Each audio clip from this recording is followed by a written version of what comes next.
Bom, gente, vamos fazer um teste aqui. Esse ano, né, pela primeira vez, o ano letivo retorna e eu acabo retornando aqui com as minhas gravações de questões relacionadas aos nossos estudos. E lembrando, gente, que isso aqui é sempre um complemento daquilo que a gente vê em sala de aula. Então, eu volto aqui depois de 3 meses, quase 4 meses sem gravar, e estamos aqui de novo. Hoje eu vou tratar então de questões do Enem sobre povos pré-colombianos. Ou seja, nós vamos trabalhar aqui com questões que falam, né, da América antes da chegada dos europeus, antes da chegada e ocupação dos europeus. Então aqui temos 3 questões como marco tradicional, estas de hoje aqui, questões Enem, e vamos a cada uma delas, né? Vamos lá. Questão 1, Enem 2023. Tawan Chinsu Yu, nome do Império Inca em Quechua, era dividido em 4 partes: os Suyus, Xincaí Suyu, noroeste do Peru e Equador; Anti-Suyu, parte amazônica do Império; Cola-Suyu, atual Bolívia; e Condé-Suyu, costa do Oceano Pacífico. E tinha Cusco, no atual Peru, como sua capital imperial. Oficialmente, todas as etnias dominadas pelos Incas deveriam adotar a língua quechua, adorar o Sapa Inca e o Sol, e pagar taxas em forma de horas de trabalhos periódicos. No entanto, pode-se dizer que o Império Inca era como um mosaico cultural, em que vários e diferentes grupos étnicos adoravam o Sapa Inca e o Sol, mas simultaneamente continuavam a adorar seus deuses locais e também a falar em suas línguas nativas. E aí, né, no enunciado da questão, está falando o que era o Império Inca, algumas de suas características, a divisão dos Ailus, como se chamavam cada um deles, para no final tratar um pouco dessa questão religiosa. Como era a dominação Inca, quando se fala, sobretudo, na questão religiosa. E gostaria de destacar no final, né? Adoravam o Sapa Inca, que era um imperador, e o Sol, mas também, ao mesmo tempo, continuavam a adorar os deuses locais e também a falar suas línguas nativas. E aí, ao observar que eles continuavam a adorar seus deuses locais e também falar suas línguas nativas, vamos ver o que se pede na questão. Ao comparar no texto a vertente da dominação territorial com os aspectos culturais, os Incas tinham uma postura: letra A, aceitável no que alude aos direitos humanos; B, admissível no que se remete a crenças coloniais; C, tolerável no que se refere aos regimes tributários; D, flexível no que diz respeito aos costumes religiosos; e letra E, compreensível no que concerne às normas laborais. Aqui eu vou aumentar um pouco essa parte para ficar um pouco mais legível para quem está vendo o vídeo, sobretudo em celular. Então, basicamente, o que o texto nos mostra? Nos mostra que não está falando aqui sobre direitos humanos. Direitos humanos é uma noção, sobretudo, pós-Revolução Francesa. Então, não dá para falar nela quando se fala em povos incas, que são bem anteriores a essa revolução. Na letra B, está falando que remete às crenças coloniais. Não era admissível para quem dominou os incas, os povos que dominaram os povos incas, ter uma mistura de crenças. C, tolerável no que se refere aos regimes tributários. Não está falando sobre como os incas, como os povos dominados pagavam impostos para os incas. Não está. Então o texto está falando aqui de como eles adoravam os deuses dos incas, o Sol, que era o deus principal ali dos incas, o próprio imperador inca, que era visto como uma autoridade, mas não está falando sobre cobrança de impostos. E na letra D a gente tem a resposta que nos satisfaz: flexível no que diz respeito aos costumes religiosos. Então, nessa aqui, letra D. O que eu quero dizer com isso, né? O que é ser flexível? É tolerar, é deixar que o outro faça também. Então, aqui os incas eram flexíveis, permitiam que os outros tivessem os seus costumes religiosos, desde que adotassem a religião do império e também aceitassem a autoridade do imperador. E letra E, compreensivo no que concerne às normas laborais. O que são normas laborais? São normas de trabalho. Então, não está falando também sobre questões de trabalho. Vamos para a questão 2? Questão 2. Enem para portadores de Libras, 2019. Os pesquisadores que trabalham com sociedades indígenas centram sua atenção em documentos do tipo jurídico-administrativo, visitas, testamentos, processos ou em relações informes e têm deixado em segundo plano as crônicas. Quando as utilizam, dão maior importância àquelas que foram escritas primeiro e que têm caráter menos teórico e intelectualizado, por acharem que essas podem oferecer informações menos deformadas. Contrariamos esse posicionamento, pois as crônicas são importantes fontes etnográficas, independentemente de serem contemporâneas ao momento da conquista ou de terem sido redigidas em período posterior. O fato de seus autores serem verdadeiros humanistas ou pouco letrados não desvaloriza o conteúdo dessas crônicas. Então, a gente tem aqui falando como os pesquisadores trabalham com sociedades indígenas e qual tipo de fonte eles valorizam.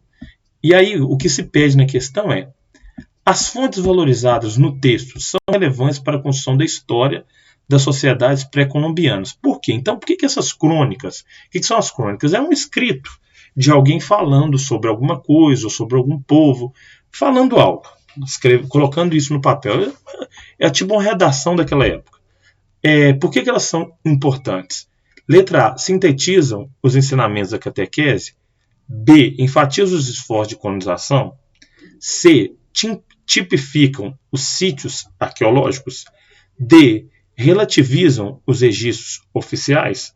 Letra E, substituem as narrativas orais. Então, por que essas crônicas são importantes? Letra D também. Porque nos registros oficiais, nos documentos, entre outras memórias construídas pelo colonizador, os povos indígenas eram vistos como bárbaros, como selvagens, que mereciam ser dominados. Mas em alguns registros, sobretudo nas crônicas daqueles que vivenciaram com esses povos, daqueles que escreveram sobre eles, a gente pode observar mais hábitos culturais deles do que nesses registros oficiais que tanto os deformam. Deformam quem? Falam mal, denigrem, falam mal dos povos nativos antes da chegada dos espanhóis. Como esses povos eram bárbaros selvagens. Né? E quando a gente vai para esses outros registros, eles dão uma relativizada, uma suavizada nos registros oficiais. Lembrando, gente, deixa o like aí, fortalece o nosso trabalho. Ganhar dinheiro por aqui é difícil, mas o seu like é muito mais reconhecimento pelo trabalho que vai te ajudar na prova do que a possibilidade do meu vídeo um dia bombar ou coisa do gênero. Faço isso para vocês, gente. Tá? Mas é uma via de mão dupla. Enem 2010. Vamos para a questão 3 aqui. O Império Inca, que corresponde principalmente aos territórios da Bolívia e do Peru, chegou a englobar enorme contingente populacional. Cusco, a cidade sagrada, era o centro administrativo, com uma sociedade fortemente estratificada e composta por imperadores, nobres, sacerdotes, funcionários do governo, artesãos, camponeses, escravos e soldados.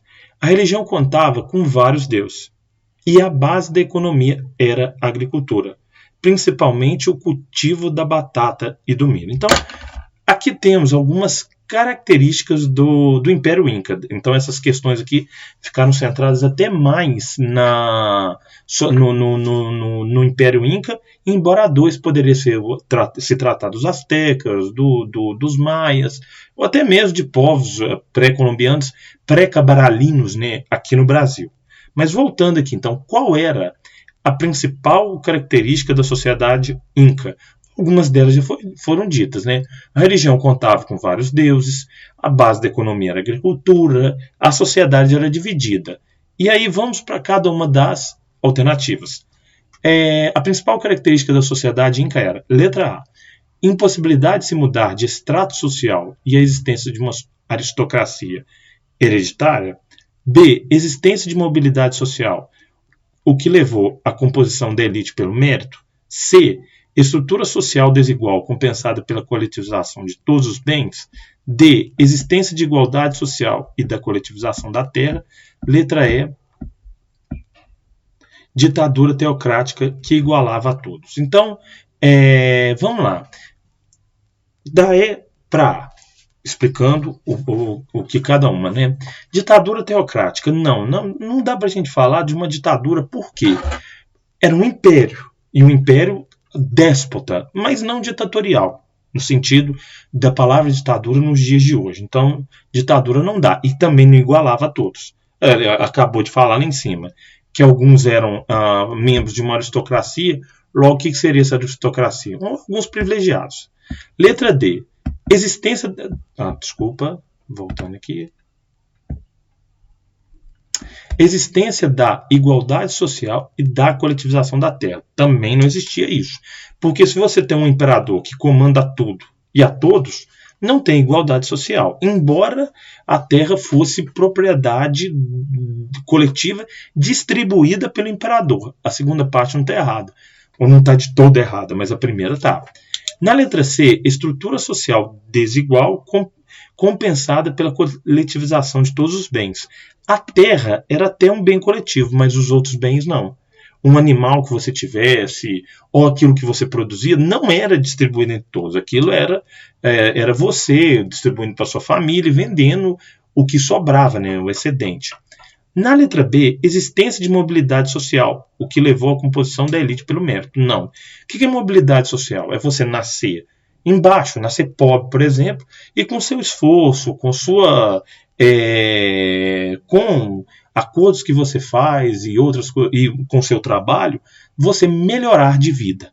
Então também não, a B não é. E a letra A, impossibilidade de se mudar de extrato social e a existência de uma aristocracia hereditária. Então é a letra A.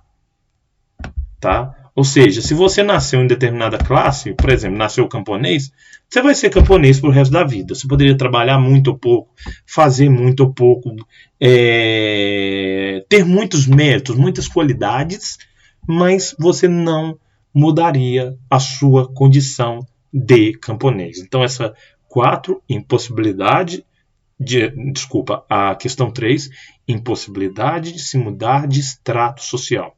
E a existência de uma aristocracia hereditária. Então, se o sujeito lá era militar, o filho dele seria militar, porque era de pai para filho. Se o sujeito lá era sacerdote, o filho dele seria sacerdote, porque era de pai para filho. Se era imperador, o filho dele, mais velho, seria imperador também, porque era de pai para filho.